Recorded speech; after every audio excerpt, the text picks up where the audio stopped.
ಜಾನು ಬರ್ತಾಳೆ, ಅವಳು ನೋಡಬೇಕು, ಅವಳ ಹತ್ರ ಮಾತಾಡಬೇಕು ಅಂತ ಎಷ್ಟು ಆಸೆ ಇಟ್ಕೊಂಡಿದ್ದೆ. ಅವಳು ಬರಲೇ ಇಲ್ಲ. ಯಾಕೆ ಹಿಂಗೆ ಮಾಡಿದ್ಲು ಮಾವ? ನಂಗೆ ತುಂಬ ಬೇಜಾರಾಗ್ತಿದೆ. ಜಾನು ಗಂಡ ಕೈ ಗಾಯ ಮಾಡಿಕೊಂಡು ಅವಳು ಬರದೇ ಇರೋಂಗಾಯ್ತು.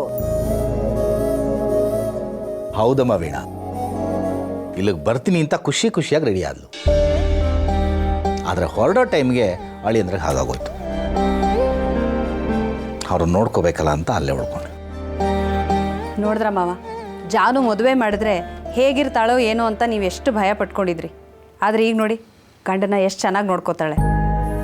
ಬೇರೆ ಯಾರಾದರೂ ಆಗಿದ್ದರೆ ಅವ್ರ ಪಾಡಿಗೆ ಅವ್ರನ್ನ ಬಿಟ್ಬಿಟ್ಟು ಬಂದ್ಬಿಟ್ಟಿರೋರು. ಪಾಪ ನಮ್ಮ ಜಾನು ಅಲ್ಲೇ ಉಳ್ಕೊಂಡು ಗಂಡನ ನೋಡ್ಕೋತಾ ಇದ್ದಾಳೆ. ಜಾನು ಅಂತ ಹೆಂಡ್ತಿನ ಪಡೆಯೋದಕ್ಕೆ ಜಯಂತ್ ಅವರು ಪುಣ್ಯ ಮಾಡಿದ್ರು. ಏನು ಪುಣ್ಯನೋ ಏನೋ, ಜಾನು ನಾಯಿ ಕಳಿಸ್ಬಾರ್ದು ಅಂತ ಹಾಗೆ ಮಾಡ್ಕೊಂಡಿದ್ದಾನೆ. ಅವನು ನಡ್ಕೊಳ್ಳೋ ರೀತಿ ನನಗೆ ಅನುಮಾನ ಬರುತ್ತೆ.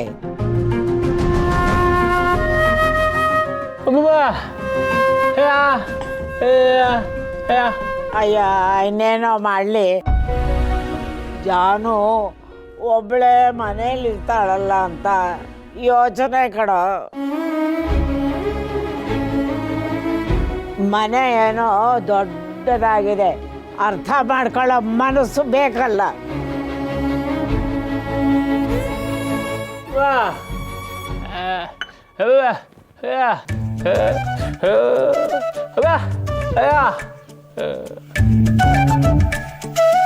ಅವನು ಎಷ್ಟೇ ನೋಡ್ಕೊಂಡ್ರು ಅಪ್ಪ ಅಮ್ಮ ನೋಡ್ಕೊಳ್ಳೋಕ್ಕಾಗುತ್ತೇನೋ.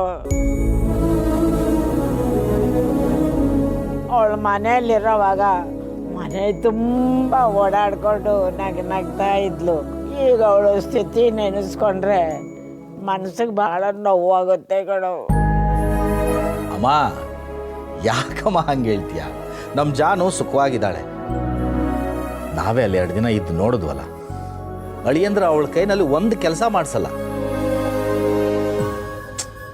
ನಮಗೂ ಅದೆಂಥ ಸತ್ಕಾರ ಮಾಡಿದ್ರು. ಅವ್ರ ಕೈಯಿಂದ ಅಡುಗೆ ಮಾಡಿ ಅವರೇ ಬಡಿಸಿದ್ರು. ಇಂಥ ಅಳಿಯಂದ್ರೆ ಸಿಕ್ಕಿರುವಾಗ ನಾವು ಯಾಕೆ ಭಯ ಪಡಬೇಕು? ಮಾವ, ನೀವು ಜಯಂತ್ ಅವ್ರ ಕೈ ರುಚಿ ನೋಡಿದ್ರಿ. ಮುಂದಿನ ಸಲ ಬಿಡುವು ಮಾಡಿಕೊಂಡು ನಾನು ಬರ್ತೀನಿ. ನನಗೂ ಅವ್ರ ಮನೆ ನೋಡಬೇಕು ಅಂತ ಅನಿಸ್ತಿದೆ. ಖಂಡಿತ ಹೋಗೋಣಮ್ಮ. ಸರಿ, ಅವಳಿಗೆ ಒಂದು ಫೋನ್ ಮಾಡಿ ನಾವೆಲ್ಲ ಆರಾಮಾಗಿ ತಲುಪ್ತು ಅಂತ ಹೇಳ್ತೀನಿ.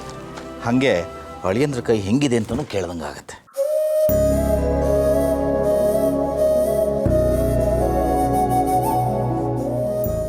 ಅವನು ಕ್ಷೇಮವಾಗಿರಲಿ ಅಂತ ನೀವೆಲ್ಲ ಬಯಸ್ತೀರ. ನಾವು ಅವನ ಬಗ್ಗೆ ಹುಷಾರಾಗಿ ಗಮನಿಸ್ಬೇಕು. ಏನು ಇಲ್ಲೇ ಕೂತಿದ್ಯಾ? ಕೆಲ್ಸಕ್ಕೆ ಹೋಗಲ್ವಾ? ತಗ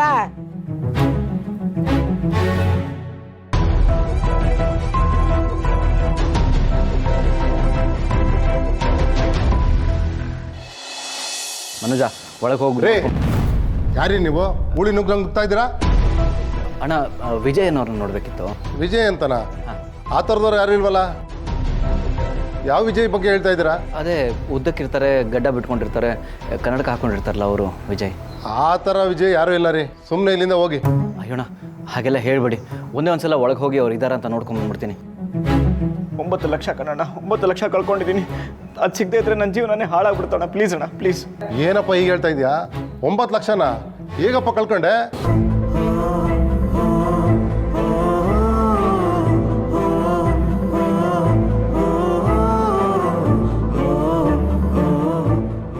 ನಾನು ನಿಮ್ಗೆ ಹೇಳಿದ್ನಲ್ಲ, ನಮ್ದೊಂದು ಕಾರ್ಪೊರೇಟ್ ಕಂಪ್ನಿ ಓಪನ್ ಮಾಡೋ ಪ್ಲಾನ್ ಇದೆ ಅಂತ. ಅದು ಸದ್ಯಕ್ಕೆ ಆಗೋ ಥರ ಇದೆ. ಸೊ ಅಲ್ಲಿಗೆ ಬೇಕಾಗಿರೋ ಫರ್ನಿಚರ್ಸ್ ಎಲ್ಲ ನಿಮ್ಮ ಅಂಗಡಿಯಿಂದ ಆರ್ಡರ್ ಕೊಡೋಣ ಅಂತ.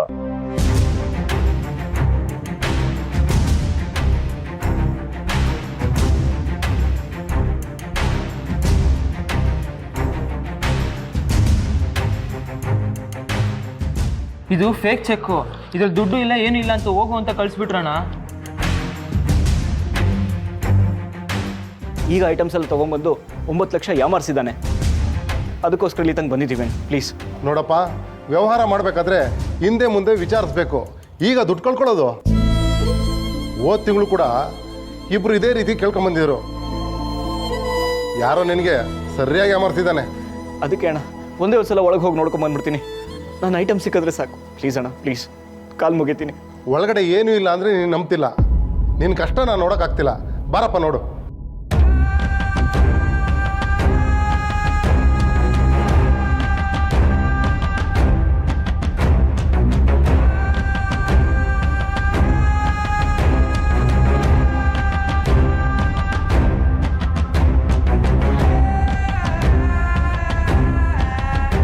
ನೋಡ್ದೇನಪ್ಪ, ಇದಕ್ಕೆ ಹೇಳಿದ್ದು ಒಳಗಡೆ ಏನೂ ಇಲ್ಲ ಅಂತ. ಈಗಿನ ಕಾಲದಲ್ಲಿ ನಂಬಿಸಿ ಕುತ್ಕೆಯವರೇ ಜಾಸ್ತಿ. ಹೋದ ತಿಂಗಳು ಇದೇ ರೀತಿ ಒಬ್ಬ ಬಂದು ಕೇಳ್ಕೊಂಡ. ಈಗ ನೀನು ಒಟ್ಟಿನಲ್ಲಿ ಯಾವನೋ ನಿಮ್ಮನ್ನು ಸರಿಯಾಗಿ ಅಮರಿಸ್ತಾ ಇದ್ದಾನೆ. ಅದ್ರ ಜೊತೆಗೆ ನಮ್ಮ ಆಫೀಸ್ ಅಡ್ರೆಸ್ ಬೇರೆ ಕೊಡ್ತಾ ಇದ್ದಾನೆ.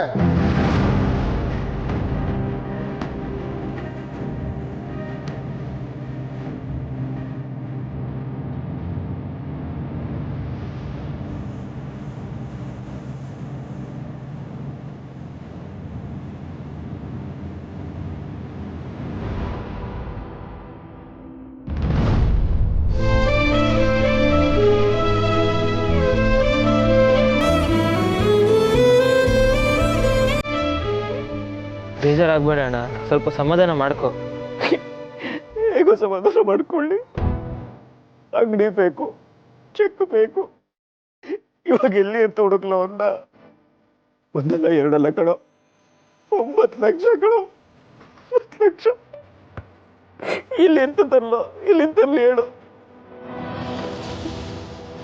ನನ್ನ ಜೀವನದಲ್ಲಿ ಯಾಕೋ ಹೀಗೆಲ್ಲ ಆಗ್ತಾ ಇದೆ. ಒಳ್ಳೆ ರೀತಿಲಿ ಬದುಕಬೇಕು ಅಂತ ಅನ್ಕೊಂಡಿದ್ದೆ ತಪ್ಪ, ಅಥವಾ ಬೇರೆಯವ್ರ ಮುಂದೆ ಕೈ ಚಾಚೆ ದುಡಿಬೇಕು ಅಂತ ಅನ್ಕೊಂಡಿದ್ದಪ್ಪ. ನನಗೆ ಯಾಕೋ ಈ ಥರ ಅನ್ಯಾಯ ಆಗ್ತಿದೆ. ಏನೋ ಮಾಡಲಿ ನಾನು, ಏನ್ ಮಾಡಲಿ ಹೇಳು. ಅದೇವ್ರ ಕರುಣೆನೇ ಇಲ್ವೇನೋ ಮನೋಜ.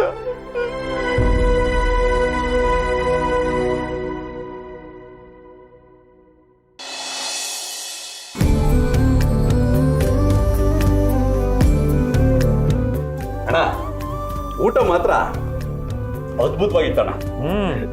ಇವತ್ತು ನಮ್ಮ ಮನೆ ಅಡುಗೆಯವ್ರನ್ನೆಲ್ಲ ರಜಾ ಹಾಕ್ಬಿಟ್ಟು ನನ್ನ ಹೆಂಡತಿ ಕೈಲೇ ಅಡುಗೆ ಮಾಡಿಸ್ಬೇಕು ಅಂತ ನನ್ನ ಹೆಂಡತಿ ಕೈಲೇ ಮಾಡಿಸ್ದೆ. ಆ ಕ್ರೆಡಿಟ್ ಎಲ್ಲ ಇವಳಿಗೆ ಹೋಗುತ್ತೆ.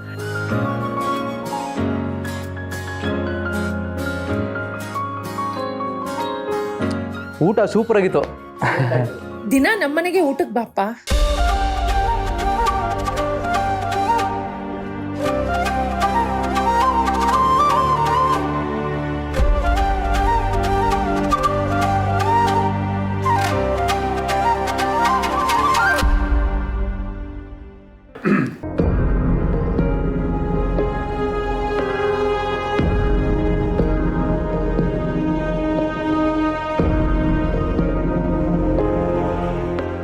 ಪೂರ್ವಿ, ಸಿದ್ಧನ್ ಕರ್ಕೊಂಡು ಹೋಗಿ ಮನೆಯೆಲ್ಲ ತೋರ್ಸ್ಕೊಂಡ್ ಬಮ್ಮ. ಅಯ್ಯೋ, ಅದಕ್ಕೇನಂತೆ, ಬನ್ನಿ.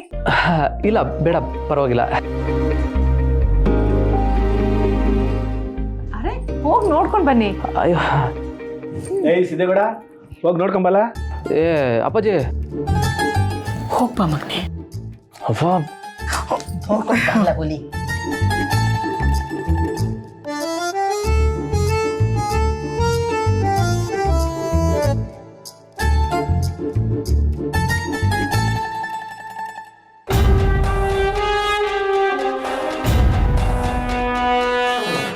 ಮುನ್ಸ್ವಾಮಿ, ಇವರಿಬ್ಬರನ್ನು ಒಂದು ಮಾಡೋದಕ್ಕೆ ನಾವು ಎಷ್ಟು ಕಷ್ಟಪಡಬೇಕು ಗೊತ್ತಿಲ್ಲ ಕಡೆ.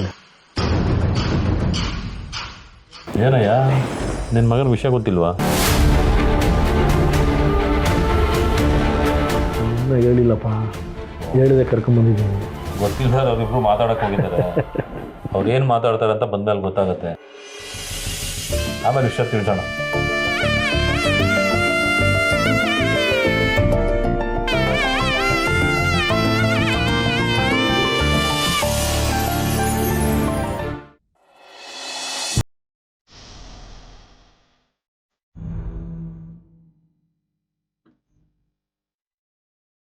ಹರೀಶ, ಅಪ್ಪ ಯಾವಾಗ ಬಂದ್ರಿ ಜನ ಮನೆಯಿಂದ?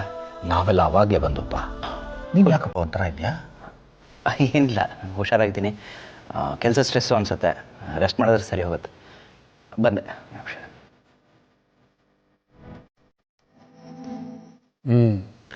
ಒಂದು ಕಾಲದಲ್ಲಿ ಊಟಕ್ಕೆ ದಂಡ ಆಗಿದ್ದವನು ಈಗ ಕೆಲಸ ಜಾಸ್ತಿ ಆಯಿತು ಅನ್ನೋವಾಗ ಸ್ವಲ್ಪ ಸುಮ್ಮನೆ ಇರ್ತೀರಾ? ಇದೇನಿದು ಜಾನು ಬಗ್ಗೆ ಒಂದು ವಿಷಯನೂ ಕೇಳಿದೆ, ಹೊರಟೋಗ್ಬಿಟ್ನಲ್ಲ. ಅಮ್ಮ, ಅಂಗಡಿನಲ್ಲಿ ಕೆಲಸ ಜಾಸ್ತಿ ಇತ್ತು ಅನ್ಸುತ್ತೆ. ಅಮ್ಮ, ಅಪ್ಪ, ಮಗಳ ಮನೆಯಿಂದ ಬಂದು ಆರಾಮಾಗಿದ್ದೀರಾ ಅನ್ಸುತ್ತೆ.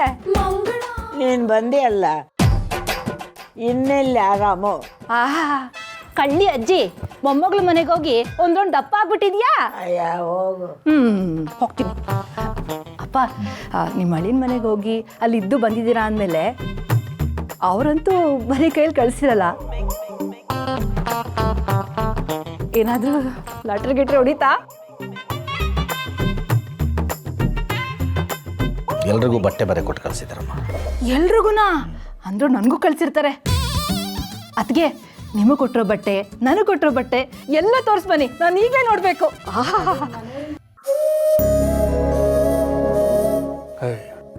ಎವಳವಳು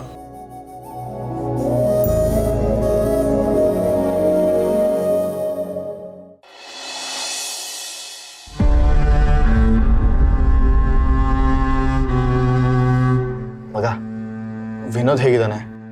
ಅವನಿಗೆ ಈ ರೀತಿ ಮಾಡಿದ್ದು ಯಾರು ಅಂತ ಗೊತ್ತಾಯ್ತಾ? ಇಲ್ಲ ವಿಶ್ವ, ಏನು ಗೊತ್ತಾಗ್ತಾ ಇಲ್ಲ. ಇವ್ರು ಭಯ ಪಡ್ಕೊಂಡು ಪೊಲೀಸ್ನವ್ರಿಗೂ ಏನೂ ಹೇಳಿಲ್ಲ. ಅವ್ರ ಮನೆಯವ್ರು ಸುಮ್ಮನೆ ಇದ್ದಾರೆ ಅಂತ ನಾವು ಸುಮ್ಮನೆ ಇರಬಾರ್ದು ಕಣ. ಪಾಪ ಕಣ, ಅವನನ್ನು ನೋಡಿದ್ರೆ ಅಯ್ಯೋ ಅನ್ಸುತ್ತೆ. ಯಾವಾಗಲೂ ಎಷ್ಟು ಲವಲವಿಕೆಯಿಂದ ಮಾತಾಡ್ಕೊಂಡಿದ್ದ, ಆದರೆ ಇವಾಗ ಈ ಥರ ಪರಿಸ್ಥಿತಿಯಲ್ಲಿ ನೋಡೋಕೆ ಒಂಥರ ಅನ್ಸುತ್ತೆ ಕಣ. ಅವನಿಗಾಗಿರೋ ಅನ್ಯಾಯಕ್ಕೆ ನಾವು ನ್ಯಾಯ ಕೊಡಿಸ್ಲೇಬೇಕು. ಅವನವತ್ತು ಯಾರ್ಯಾರನ್ನ ಮೀಟ್ ಮಾಡ್ದ, ಅವನ ಮನೆಗೆ ಯಾರು ಬಂದಿದ್ರು, ಇದೆಲ್ಲ ಅವ್ರ ಮನೆ ಸುತ್ತಮುತ್ತ ಇರೋ CC ಕ್ಯಾಮ್ರಾನ ಚೆಕ್ ಮಾಡಿದ್ರೆ ಏನಾದರೂ ಗೊತ್ತಾಗ್ಬೋದು ಕಣ. ಇವತ್ತಿಂದ ನಾವು ಆ ಕೆಲಸ ಶುರು ಮಾಡೋಣ. ಏನ್ರಪ್ಪ, ಚೆನ್ನಾಗಿದ್ದೀರಾ? ಏನೋ ಮಾತಾಡ್ತಾ ಇದ್ರಿ, ನನ್ನ ಹತ್ರ ಹೇಳಲ್ವಾ? ಅಯ್ಯೋ ಏನಿಲ್ಲ ಆಂಟಿ, ಅದು ಎಕ್ಸಾಮ್ ರಿಸಲ್ಟ್ ದಿವಸ ಹತ್ರ ಬಂತಲ್ಲ, ಅದ್ರ ಬಗ್ಗೆ ಮಾತಾಡ್ಕೋತಾ ಇದ್ವಿ ಅಷ್ಟೇ. ಇವನು ಎಕ್ಸಾಮ್ ಅಟೆಂಡ್ ಮಾಡಿದಿದ್ರೆ ಫಸ್ಟ್ ಕ್ಲಾಸಲ್ಲಿ ಪಾಸ್ ಮಾಡ್ತಿದ್ದ, ಯಾಕೋ ಅಟೆಂಡ್ ಮಾಡಲಿಲ್ಲ ಅಂತ ಬೇಜಾರು ಮಾಡ್ಕೊಂಡು ಕೇಳ್ತಾ ಇದ್ವಿ ಅಷ್ಟೇ. ನೋಡ್ರಪ್ಪ, ಎಕ್ಸಾಮ್ ಈ ವರ್ಷ ಅಲ್ದಿದ್ರು ಮುಂದಿನ ವರ್ಷ ಬರೆದು ಪಾಸ್ ಮಾಡ್ಕೋಬೋದು. ನಮಗೆ ಅವನು ಆರೋಗ್ಯವಾಗಿರೋದೇ ಮುಖ್ಯ. ಆಗೋಗಿರೋದ್ರ ಬಗ್ಗೆ ಮಾತಾಡೋದಕ್ಕಿಂತ ಮುಂದೆ ಆಗೋದ್ರ ಬಗ್ಗೆ ಮಾತಾಡೋದು ಒಳ್ಳೇದಲ್ವಾ? ಹೌದಂಟಿ. ಸರಿ, ನೀವು ಮಾತಾಡ್ತಾ ಇರಿ, ನಾನು ಕುಡಿಯೋಕ್ಕೇನಾದರೂ ತರ್ತೀನಿ. ಸರಿ ಆಂಟಿ.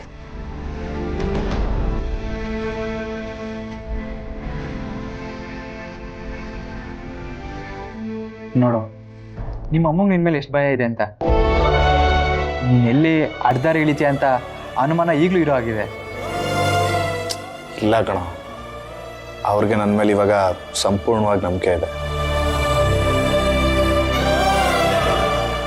ಹೀಗದ್ ಬಿಡು, ನಾವಿವಾಗ ಅವನಿಗಾಗಿರೋ ಅನ್ಯಾಯನ ಸರಿಪಡಿಸೋದ್ರ ಬಗ್ಗೆ ಯೋಚನೆ ಮಾಡು. ಯಾಕೋ ವಿಶ್ವ, ನಾನು ಬಂದಿದ ತಕ್ಷಣ ಹಾಗೆ ಬಾಯ್ಗೆ ಪ್ಲಾಸ್ಟರ್ ಹಾಕೊಂಡಿರೋ ಥರ ಸುಮ್ಮನಿದೆಯಲ್ಲ? ಏನೋ ಮಾತಾಡ್ತಿದ್ರಲ್ಲ, ನನಗೂ ಒಂಚೂರು ಹೇಳು ಏನು ಅಂತ.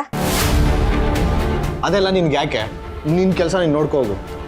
ನನಗೆ ನಿನ್ನ ಬಗ್ಗೆ ಯೋಚನೆ ಮಾಡೋದನ್ನ ಬಿಟ್ಟು ಬೇರೆ ಏನು ಕೆಲಸ ಇದೆ ಹೇಳು? ಈಗ ಏನು ವಿಷಯ ಅಂತ ಹೇಳ್ತೀಯೋ, ಇಲ್ಲ ಅಂದರೆ ಮಾವನ ಹತ್ರ ಹೋಗಿ ನೀವೆಲ್ಲರೂ ಏನೋ ಮಾತಾಡ್ತಿದ್ರಿ ಅಂತ ಹೇಳ. ಸುಮ್ಮನೆ ನನ್ನ ತಲೆ ತಿನ್ಬೇಡ. ಈಗೇನು ಹೇಳ್ತೀಯೋ ಇಲ್ವೋ? ಹೇಳ್ತೀನಿ. ನಾವೆಲ್ಲರೂ ವಿನೋದ್ಗೆ ಆ ರೀತಿ ಮಾಡಿದ್ದು ಯಾರು ಅಂತ ಯೋಚನೆ ಮಾಡ್ತಿದ್ವಿ. Wow, super! ಅಂದರೆ ನೀವೆಲ್ಲರೂ ಸೇರ್ಕೊಂಡು ಇನ್ವೆಸ್ಟಿಗೇಷನ್ ಮಾಡ್ತಿದ್ರಾ? Super super. ನನಗೂ ಈ ಕ್ರೈಮ್ ಬಗ್ಗೆ ತುಂಬಾ ಇಂಟ್ರೆಸ್ಟ್ ಇದೆ. ಬೇಕಿದ್ರೆ ನಾನು ಜಾಯ್ನ್ ಆಗ್ತೀನಿ. ಎಲ್ಲಿಂದ ಶುರು ಮಾಡೋಣ ಅಂತ ಹೇಳಿ? ಅಮ್ಮ ತಾಯಿ, ನಮ್ಮ ಕೆಲಸ ನಾವು ನೋಡ್ಕೋತೀವಿ. ಬಂದ್ಬಿಟ್ಲು ದೊಡ್ಡ ಶೆರ್ಲಾಕ್ ಹೋಮ್ಸ್ ಥರ. ಸರಿ ಬಿಡು ಮಾವ. ಸರಿ, ನೀನು ನಮ್ಮ ಜೊತೆನೇ ಇರು. ಹಾಗ್ಬಾರ್ದು ದಾರಿಗೆ.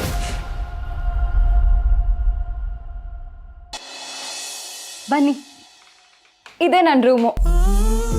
ಓಹೋ, ಬಹು ಚೆಂದಾಗಿದೆ ಮೇಡಮ್ ಅವರೇ ನಿಮ್ಮ ರೂಮು.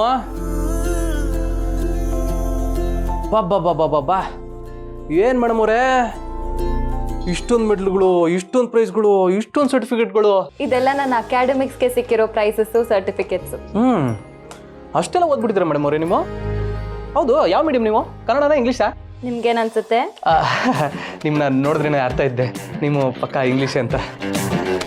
ನಾವು ಇಷ್ಟೆಲ್ಲ ಓದಿಲ್ಲ ಮೇಡಮ್ ಅವರೇ. ಓದ್ಲಿಲ್ವಾ? ಯಾಕೆ? ಅದು ನಾನು ಈ ಸ್ಕೂಲ್ ಗಂಟ ಓದ್ದೆ, ಅದಾದ್ಮೇಲೆ ಕಾಲೇಜ್ಗೆ ಹೋಗೋಕ್ಕಾಗಲಿಲ್ಲ. ಯಾಕೆ ಹೋಗ್ಲಿಲ್ಲ? ಏನಾದ್ರು ಪ್ರಾಬ್ಲಮ್ ಆಗಿತ್ತಾ? ಇತ್ತು ನನಗಲ್ಲ, ನನ್ನ ಓದಿಸಿದವ್ರಿಗಿತ್ತು.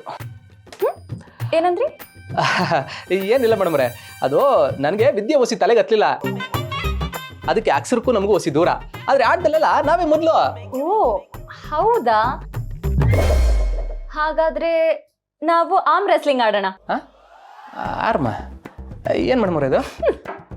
ನಿಮಗೆ ಆರ್ಮ್ ರೆಸ್ಲಿಂಗ್ ಗೊತ್ತಿಲ್ವಾ?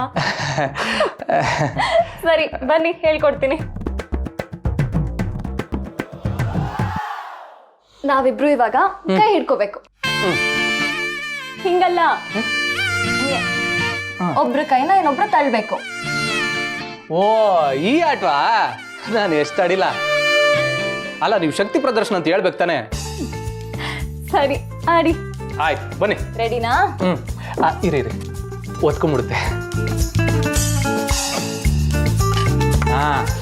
ಬನ್ನಿ. ಸರಿ, ರೆಡಿ? 3, 2, 1 ಗೋ.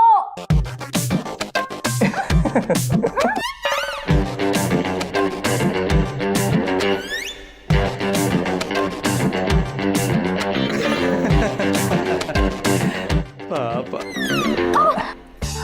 ನಾ ಗೆದ್ದೆ. ಹೆಂಗೆ? ಹೋಗ್ಲಿ ಬಿಡಿ ಮೇಡಮ್ ಅವರೇ, ಹೆಣ್ಮಕ್ಳನ್ನ ಸೋಲ್ಸಕ್ಕಾಯ್ತದ? ನೀವೇ ಗೆದ್ರಿ. ಅದ್ರಲ್ಲೂ ನನಗಿಂತ ಜಾಸ್ತಿ ಶಕ್ತಿ ಐತೆ ಮೇಡಮ್ ಅವರೇ ನಿಮ್ಗೆ, ಅಲ್ವಾ? ಮತ್ತೆ ಸರಿ ಬನ್ನಿ, ನಾನು ನಿಮ್ಗೆ ಟೆರೆಸ್ ತೋರಿಸ್ತೇನೆ. ಬರ್ರಿ.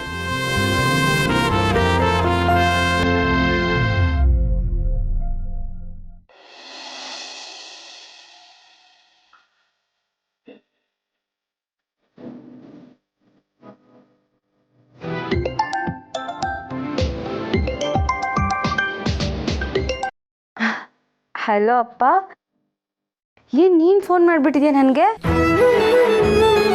ಯಾಕೆ ಮಗಳೇ, ನಿಮ್ಮಪ್ಪ ಫೋನ್ ಮಾಡಬಾರ್ದಾ? ಹಾಗಲ್ಲಪ್ಪ, ಯಾವಾಗಲೂ ಅಮ್ಮನೇ ಫೋನ್ ಮಾಡೋದಲ್ವಾ, ಅದಕ್ಕೆ ಕೇಳಿದೆ. ಈಗಲೂ ನಿಮ್ಮ ಅಮ್ಮನೇ ಮಾಡ್ತಾ ಇದ್ಲು. ಅಡುಗೆ ಮೇಲೆ ಏನೋ ಅರ್ಜೆಂಟ್ ಕೆಲಸ ಬಂತು, ಅದಕ್ಕೇನೆ ನೀವೇ ಫೋನ್ ಮಾಡಿ ಮಾತಾಡಿ ಅಂತ. ಅದೇ ಅಂದ್ಕೊಂಡೆ. ಆಮೇಲೆ ಅಪ್ಪ, ಹುಷಾರಾಗಿ ಮನೆಗೆ ಹೋದ್ರಿ ತಾನೆ? ಹೋಗ್ತಾ ದಾರಿಲಿ ಇನ್ನೂ ತೊಂದರೆ ಆಗಿಲ್ಲ ಅಲ್ವಾ? ಇಲ್ಲ ಮಗಳೇ, ಎಲ್ಲ ಆರಾಮಾಗಿ ತಲುಪ್ತು. ಜಾನು, ಅಳಿಯಂದ್ರೆ ಹೇಗಿದ್ದಾರೆ? ನೋವು ಕಡಿಮೆ ಆಯ್ತಾ? ಅವ್ರ ಮನೇಲಿದ್ರೆ ತಾನೇ ಗೊತ್ತಾಗೋದು. ಅವ್ರಾಗಲೇ ಆಫೀಸಿಗೆ ಹೋಗಿದ್ದಾರೆ. ಅಲ್ಲ ಮಗಳೇ, ಇಂಥ ಪರಿಸ್ಥಿತಿಲಿ ಅವ್ರನ್ನ ಆಫೀಸಿಗೆ ಕಳಿಸ್ತಾರ? ಇವತ್ತು ಒಂದಿನಾದರೂ ಮನೇಲಿದ್ದು ರೆಸ್ಟ್ ತಗೊಳ್ಳಿ ಅಂತ ಹೇಳಬೇಕಿತ್ತು ತಾನೇ? ಏನೋ ಅರ್ಜೆಂಟ್ ಇಂಪಾರ್ಟೆಂಟ್ ಮೀಟಿಂಗ್ ಇದೆ ಅಂತ ಹೋದ್ರಪ್ಪ, ಎಷ್ಟು ಹೇಳಿದ್ರು ಕೇಳಲಿಲ್ಲ. ಜವಾಬ್ದಾರಿ ಇರೋಲ್ಲ ಹೀಗೆ ಮಗಳೇ. ತಮಗೆ ಎಷ್ಟು ನೋವಾದರೂ ಪರವಾಗಿಲ್ಲ, ಜೊತೆಲಿರೋರು ತೊಂದರೆ ಆಗಬಾರ್ದು ಅಂತ ಯಾವಾಗಲೂ ಅವ್ರ ಬಗ್ಗೆನೇ ಯೋಚಿಸ್ತಿರ್ತಾರೆ. ಅವರು ನಿಂತಾರನೇ ಅಪ್ಪ. ನೀನು ಅಷ್ಟೇ, ಒಂದು ದಿನ ಕೆಲ್ಸಕ್ಕೆ ರಜೆ ಹಾಕ್ಬಿಟ್ರೆ ಸಂಬಳ ಕಟ್ಟಾಗ್ಬಿಡುತ್ತೆ ಅಂತ ಯೋಚನೆ ಮಾಡ್ತೀಯ. ಅದಕ್ಕೆ ತಾನೇ ಓವರ್ ಟೈಮ್ ಕೆಲಸ ಮಾಡ್ತೀಯ. ಅದರಿಂದನೇ ಅಲ್ವಾ ಸಂಸಾರ ನಡೀತಿರೋದು. ನಿನ್ನ ಸ್ಥಾನದಲ್ಲಿ ನಿಂತ್ಕೊಂಡು ಯೋಚನೆ ಮಾಡಿದ್ರೆ ನೀನು ತುಂಬ ಗ್ರೇಟ್ ಅಪ್ಪ. ಇದರಲ್ಲಿ ಏನು ದೊಡ್ಡತನ ಇದೆ ಮಗಳೇ? ಮನೇಲಿರೋರಿಗೆ 3 ಹೊತ್ತು ಊಟ ಹಾಕ್ತಾ ಇದ್ದೀನಿ. ಇದು ನನ್ನ ಜವಾಬ್ದಾರಿ ಮತ್ತು ಕರ್ತವ್ಯ. ಈಗ ಮನೇಲಿರೋರೆಲ್ಲ ದುಡಿತಾ ಇದ್ದಾರಲ್ಲ, ಅದೇ ನನಗೆ ಸಂತೋಷದ ವಿಷಯ. ಅಪ್ಪ, ಮನೆಯವರೆಲ್ಲರೂ ಹೇಗಿದ್ದಾರೆ? ಇವತ್ತು ನಾನು ನಿನ್ನ ಜೊತೆ ಬರ್ತೀನಿ, ಎಲ್ಲರನ್ನೂ ನೋಡ್ತೀನಿ, ಮಾತಾಡ್ತೀನಿ ಅಂದ್ಕೊಂಡಿದ್ದೆ, ಆದರೆ ಅದಾಗಲೇ ಇಲ್ಲ. ಹೌದು ಮಗಳೇ, ನೀನು ಬರ್ತೀಯ ಅಂತ ಇಲ್ಲಿ ಎಲ್ಲ ಖುಷಿಯಾಗಿದ್ರು. ನೀನು ಯಾವಾಗ ಬಂದಿಲ್ಲ ಅದನ್ನು ನೋಡಿ ಎಲ್ಲ ಬೇಜಾರು ಮಾಡಿಕೊಂಡ್ರು. ಏನು ಮಾಡೋಕ್ಕಾಗತ್ತೆ? ಅಳಿಯಂದ್ರಿಗೆ ಹೀಗಾದಾಗ ನೀನು ಹೆಂಗೆ ಬರ್ತೀಯ? ಅಳಿಯಂದ್ರಿಗೆ ವಾಸಿ ಆದಮೇಲೆ ಇಲ್ಲಿ ಬಂದು ಆರಾಮಾಗಿ 1 ವಾರ ಇರು. ಆದರೂ ನಾನು ನಿಮ್ಮ ಜೊತೆ ಬರ್ತಿರೋದು ಬೇಜಾರಿದೆ ಅಪ್ಪ. ಅಟ್ಲೀಸ್ಟ್ ನೀವು ಇನ್ನೊಂದು 2 ದಿನ ಇದ್ದಿದ್ರೆ ನನಗೇನೋ ಸಮಾಧಾನ ಆಗಿರೋದು. ಜಾನು, ಒಂದು ಸ್ವಲ್ಪ ದಿನ ತಡ್ಕೋ. ರಿಟೈರ್ಡ್ ಆದಮೇಲೆ ನಾನು ಅಲ್ಲಿ ಬಂದು ಇದ್ದು ಬಿಡ್ತೀನಿ. ನೀನು ಹೋಗು ಅನ್ನೋ ತನಕ ನಾನು ನಿಮ್ಮ ಮನೆ ಬಿಟ್ಟು ಆಚೆ ಬರಲ್ಲ. ಅದೇ ಮತ್ತೆ ನಾನು ಯಾಕೆ ಹಾಗೆ ಹೇಳಿ? ನೀನು ಇಲ್ಲಿ ಬಂದು ನನ್ನ ಜೊತೆ ಇದ್ರೆ ನನಗೆ ಖುಷಿ ಅಲ್ವಾ? ಚೆನ್ನಾಗಿ ಮಾತಾಡೋದು ಕಲ್ತ್ಬಿಟ್ಟೆ ಮಗಳೇ. ಜಾನು, ನಿಜ ಹೇಳ್ತೀನಿ, ನಿನ್ನ ಮದುವೆ ಮಾಡಿಕೊಟ್ಟಾಗ ಆ ಮನೆಗೆ ಹೋಗಿ ಹೆಂಗಿರ್ತಾಳೋ ಹೆಂಗೆ ನಿಭಾಯಿಸ್ತಾಳೋ ಅಂತ ಭಯ ಇತ್ತು. ಆದರೆ ಇವತ್ತು ನಿನ್ನ ಗಂಡನ ಜೊತೆ ನೀನು ನಡ್ಕೊಂಡಿದ್ದ ರೀತಿ ನೋಡಿ ಆ ಭಯ ಓಡೋಗ್ಬಿಡ್ತವ. ನೀನಿವತ್ತು ನಮ್ಮ ಜೊತೆ ಬರಲಿಲ್ಲ ಅನ್ನೋ ಸಂಕಟಕ್ಕಿಂತ ಗಂಡನ ಜೊತೆ ಉಳ್ಕೊಂಡು ಅವ್ರನ್ನ ನೋಡ್ಕೊಳ್ತೀನಿ ಅಂತ ಹೇಳಿದ್ಯಲ್ಲ, ಅದು ನಮ್ಗೆ ತುಂಬ ಸಂತೋಷ ಆಯ್ತಮ್ಮ. ಗಂಡ ಹೆಂಡತಿ ಒಬ್ರಿಗೊಬ್ರು ಹೀಗೆ ಆಸರೆಯಾಗಿದ್ರೇ ಆ ಸಂಸಾರ 100 ಕಾಲ ಬಾಳೋದು ಮಗಳೇ. ಸಂಬಂಧಗಳಿಗೆ ಹೇಗೆ ಬೆಲೆ ಕೊಡಬೇಕು ಅನ್ನೋದನ್ನು ನೀನು ಚೆನ್ನಾಗಿ ಅರ್ಥ ಮಾಡ್ಕೊಂಡಿದ್ಯಾ ಮಗಳೇ. ಅಪ್ಪ, ಇದೆಲ್ಲ ನಾನು ನಿನ್ನಿಂದಾನೇ ಕಲ್ತಿತ್ತು. ನಿನ್ನ ವಾತ್ಸಲ್ಯ, ಅಮ್ಮನ ಮಮತೆ ನಾನು ಹೀಗಿರೋದಕ್ಕೆ ಕಾರಣ ಅಪ್ಪ. ನೀನು ಅಮ್ಮ ಹೇಗೆ ಒಟ್ಟಿಗಿದ್ದೀರೋ ನಾನು ನನ್ನ ಗಂಡನು ಹಾಗೆ ಇರ್ತೀವಿ. ಆಗಲಿ ಮಗಳೇ, ಒಳ್ಳೇದಾಗಲಿ. ಆ ದೇವರು ನಿಮ್ಮನ್ನು ಸದಾಕಾಲ ಹೀಗೆ ಸಂತೋಷವಾಗಿಟ್ಟಿರಲಿ. ಜಾನು, ಅಳಿಯಂದ್ರ ಕೈ ವಾಸಿಯಾಗೋವರೆಗೂ ಅವ್ರ ಕೈನಲ್ಲಿ ಏನೂ ಕೆಲಸ ಮಾಡಿಸ್ಬೇಡ. ಅಯ್ಯೋ, ಅವರೆಲ್ಲ ನನ್ನ ಮಾತು ಕೇಳ್ತಾರೆ. ರಾಣಿ ಥರ ಕೂತ್ಕೋ, ಎಲ್ಲ ನಾನೇ ಮಾಡ್ತೀನಿ ಅಂತ ಅವರೇ ಮಾಡ್ತಾರೆ. ಮಗಳೇ, ಇಂಥ ಗಂಡನ ಪಡೆಯೋಕ್ಕೆ ನೀನು ನಿಜವಾಗ್ಲೂ ಅದೃಷ್ಟ ಮಾಡಿದ್ದೆ. ಎಲ್ಲ ಹೆಣ್ಮಕ್ಳಿಗೂ ಇಂಥ ಗಂಡ ಸಿಕ್ಕಿದ್ರೆ ಅವ್ರ ಜೀವನ ನಂದು ಗೋಕಲ ಆಗಿರುತ್ತೆ. ಹೆತ್ತವರು ನೆಮ್ಮದಿಯಾಗಿರ್ತಾರೆ. ಸರಿ ಮಗಳೇ, ಆಮೇಲೆ ನಿಮ್ಮಮ್ಮಂಗೆ ಫೋನ್ ಮಾಡೋಕ್ಕೆ ಹೇಳ್ತೀನಿ, ಆಯಿತಾ? ಹುಷಾರು. ಸರಿ ಅಪ್ಪ. ಹಾಗೆ